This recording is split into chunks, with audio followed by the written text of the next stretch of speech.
Welcome, everybody. How you doing? Doug Barry here. Appreciate you being with me on this. Another update we've got going here regarding things going on in the world.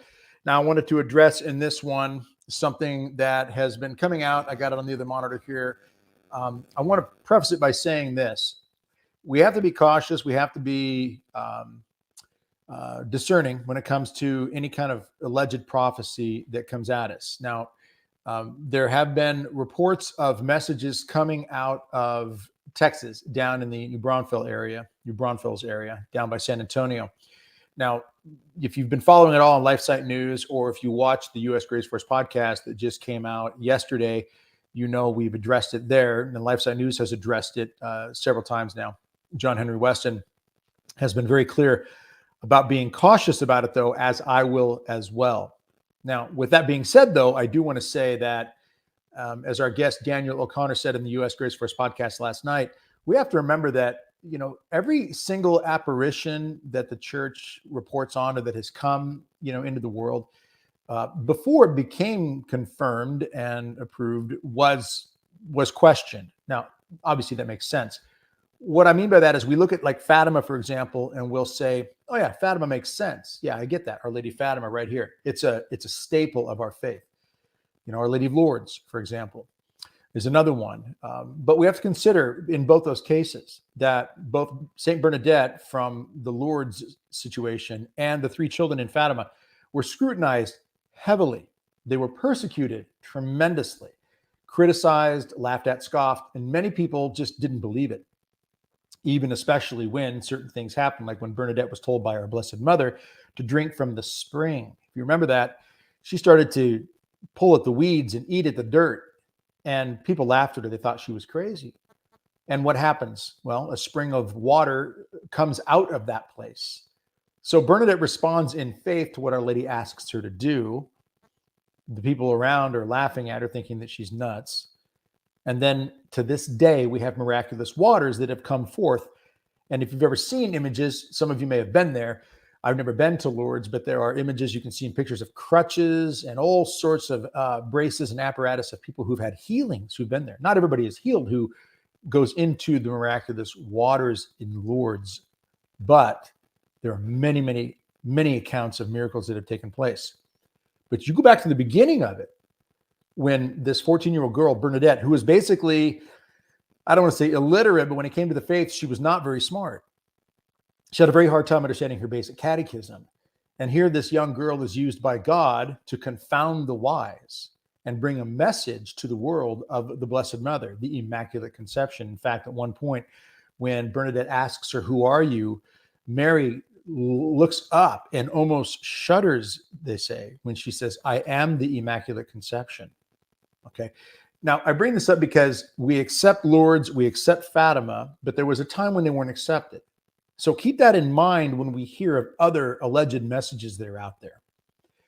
But in the times that we're in right now, there are a lot of messages that are coming from different sources. We have to be very discerning and very careful about them. So these messages that are being reported to be coming from this religious community down in New Braunfels, Texas, called the Mission of Divine Mercy. We want to be very cautious and very careful as we discern it and think about it. But I want you to consider a couple key things. This is a timing issue. At the same time that these messages are coming out, and I'm going to read some bits and pieces for those of you who might not be familiar. I'm just going to hit a couple of highlights. You can go out to LifeSite News and do a search for alleged messages. That's what I search, and they'll all pop up, and you'll get a chance to go back and look at them. Then you can pray about them, read through them, watch the video. The priest from the religious community who is speaking them, he reads them off. He's very clear about it. And he talks about the obedience factor, because there's an issue with the archbishop down there in San Antonio, who's a questionable archbishop when it comes to leadership. That's all I'll say there. Another headache and a half. But I want you to have the opportunity to go look this over yourself. These are important times that we're in. And the timing of these messages coming from this region, where in the messages, the reference of, "This is my new Tepeyac." Now, Tepeyac Hill is where St. Juan Diego received the messages of Our Lady Guadalupe back in 1531. So in these messages now we're hearing things such as, "This is my new Tepeyac." Now, about the same time these messages are coming out, where they are saying from this religious community that God himself said he wants these released now. They've been going on for years, for I think up to 30 years, potentially. The woman who's been receiving them, the nun, I think is, if I'm not mistaken, has been receiving them. But they've been going on for years. That I know for a fact. And just now, the priest said that God has revealed to them he wants them released now. The timing. The exact same time that these are being released is a time when one of the most solid leaders in our church, Cardinal Raymond Burke, has put forth a plea to the world, in particular those in the Americas. And we interviewed him on the U.S. Grace First podcast a week ago, and he speaks about this. He puts a plea out to the world to please join in a 9-month novena to Our Lady of Guadalupe, starting on March 12th. So we just started a couple days ago. So you have this happening. Our Lady of Guadalupe, Tepeyac Hill, Cardinal Raymond Burke, one of the most solid, leaders, I would say, of our church right now. Not caught up in drama, not caught up in sensationalism, none of that. And he has never lost charity. Regardless of how the Vatican has treated him, how the Pope has treated him, how anybody has treated him, this is a man who does not suspend charity for the sake of retaliation or responding in a way to get a point across or really stand ground or stand up for principles. He has not lost a charitable approach to it. Now, some people would criticize that and say, no, we've got to start calling the Pope names and this and that and call these people names. And he's not done that. He's focused on the church, on the teachings, and on prayer. So it's a great example. So this is a man with that kind of stature and that kind of principled character who says at a time like this, we need to be turning to Our Lady of Guadalupe and return to Mary and let Mary bring us to her son. Because as the beginning of the prayer, the Return to Our Lady prayer states, and this is, again, you go to his website, novena.cardinalburke.com, and we'll put this in the description below for you to go out there and look at it. Here's the opening sentence of the prayer. I'll just read this. It's a 3-paragraph prayer that he's asking everybody to recite from now until December 12th, and then make a consecration to Our Lady on December 12th. But this is the opening sentence. O Virgin Mother of God, we fly to your protection and beg your intercession against the darkness and sin which ever more envelop the world and menace the church. That's a very powerful opening sentence, that we beg your protection and intercession against the darkness and sin which evermore envelop the world and menace the church. So we're living in a time where darkness and sin menacing the world, enveloping the church. We see all the struggles and problems that are going on right now. Cardinal Burke has come out and he's put forth this request for all of us to join in this novena. It's a simple prayer. It doesn't take much. I have this prayer. I took a picture of the prayer. It's on my phone. I can pray it all the time now. I can pray it anytime. It's not that hard. We can do this. And of course, he's encouraging, as he said in the interview when we had him on the podcast, on the U.S. Grace First podcast, he said, yes, the rosary would be great as well, which the Blessed Mother has been asking for a long time. We can go through the headlines right now and we can see, the United Healthcare thing. I've talked about it in recent videos. That whole cyber attack against United Healthcare and the arm of United Healthcare, Change Health, which is connected to, I think it's some 70,000 pharmacies or some number like that. And their billing department and has been hampered tremendously, and getting prescriptions out to people in a timely manner also been hampered tremendously. Many people are still reeling from that. Many people are struggling getting medications that they need. Some of it is life-saving medication for some people, or you're talking about high blood pressure, cholesterol, you name it. Could be thyroid medication, whatever it is. A cyber attack. This is an evil that is menacing the world, that is enveloping the world. And they were paid off, those who caused this attack, they were paid some $23 million. We need to be getting better prepared spiritually and naturally. Now, I'm always going to encourage you to go out to brcoalition.com and check out the materials that we have. We have a free download. I've mentioned this before. I'm going to say it again. Get this free download. It's on the screen right now. Go out and get this EDC checklist. This is a lengthy free download that gives you a starting point on what to do to be better prepared. And then there's so much more that we can do from there, because this evil that is menacing the church and enveloping the world, this darkness that is enveloping the world, is showing itself in things such as this cyber attack against United Healthcare, cyber attacks that have been directed at things such as water treatment plants, supply lines, communications like AT&T, these types of things. Oh, I know. They said that it was an upgrade of software problem. There are many experts out there that I've heard from and who have been online, interviewed by even Glenn Beck, who have said, no, this is cyber warfare. If this hits hard and we are left reeling with things such as, where's my food? Where's my electricity? What if I'm stuck in my car somewhere and I don't even know how to get home because my GPS is down? I should have a map. I should have an atlas. These are ththings we talk about at BR Coalition. So go out to brcoalition.com, click on the link in the description, go get the free download. Start there at least. It's free. Share it with others. You got loved ones, you got children, people maybe who are out there wondering what's going on in the world. Go get this free download for them and help get them on board with getting better prepared. EDC stands for everyday carry, stuff that you carry with you every day. You know, whether you're a concealed carry individual, whether you have pepper spray, whether you are someone who carries, you know, a multi-tool, a pocket knife, you know, a rosary in your pocket. I do everywhere I go. You know, always have my scapular around the neck. These types of things. These are my everyday carry type of things. And we put this list together to help you get on track with that. So please go check that out. Now, back to the messages a little bit here, these alleged messages. Understand what God is saying in these messages. Here's a couple of key parts that have come out in the last couple of weeks. Go to lifesitenews.com if you want to get more information on the alleged messages. You can see the entire write-up. You can hear the videos from the priest, from the religious community down there in New Braunfels. I'm going to say that wrong. People from New Braunfels are going to tell me that. I'm in Texas too. But you're going to hear him read the messages, and he explains in detail why they're doing what they're doing and how it's unfolding, and it's been very, very well presented. Now, the whole thing could be wrong, could be illegitimate. I don't know. I'm not jumping on board saying these are real, but what I am saying is the timing is unique. It's very interesting. And these messages speak very clearly about the times, and they're very, very serious about God himself saying, to my children scattered throughout the world, your God speaks to you from the little holy hill, our new Tepeac.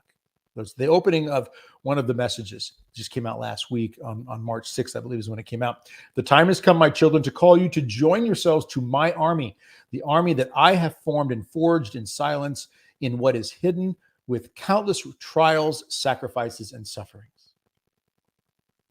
Some of you might feel that way. You're going through trials, sacrifices, and sufferings.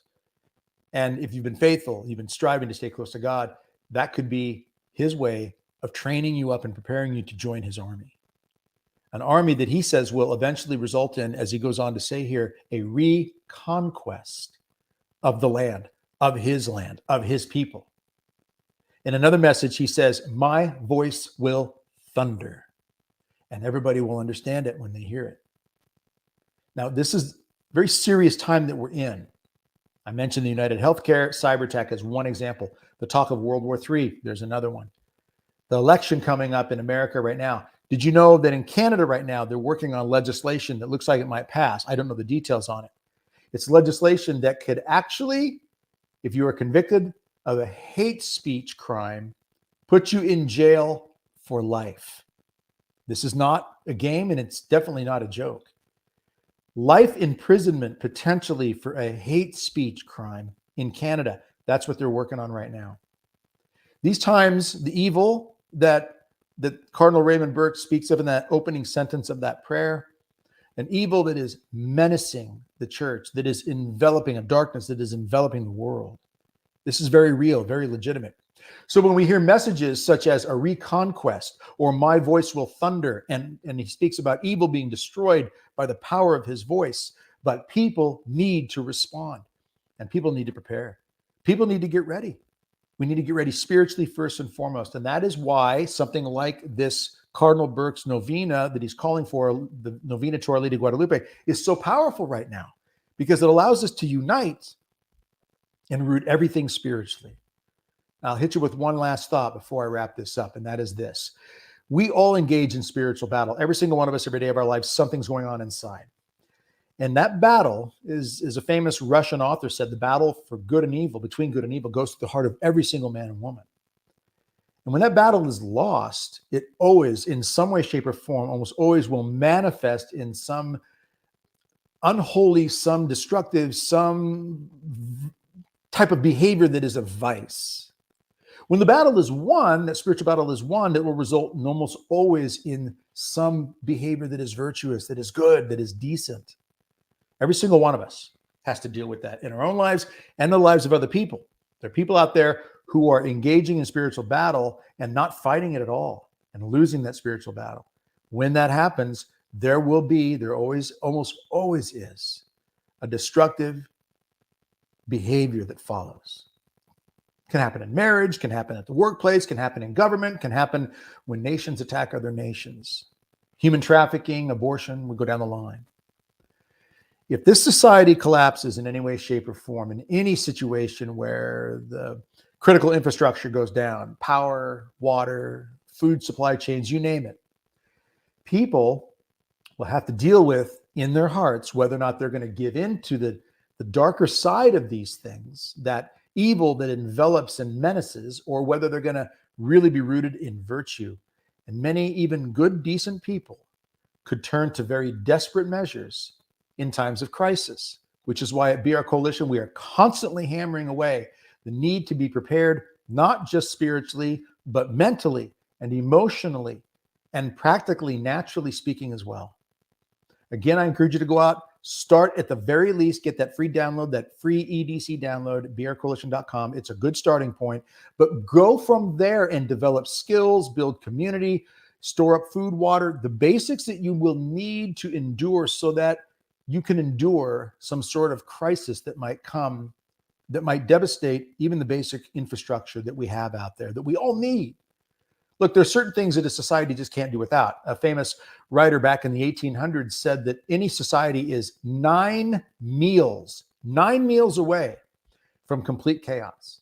Because as soon as the food runs out, figure about 3 meals a day, I think is kind of what he's getting at.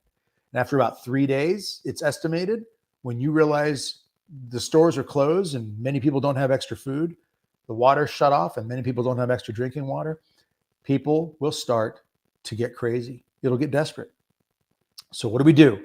Get spiritually rooted. Again, go out there and sign up and join this novena to Our Lady Guadalupe for 9 months. Let's be part of this army, and let's pay attention at least to these alleged messages coming out of Texas prayerfully.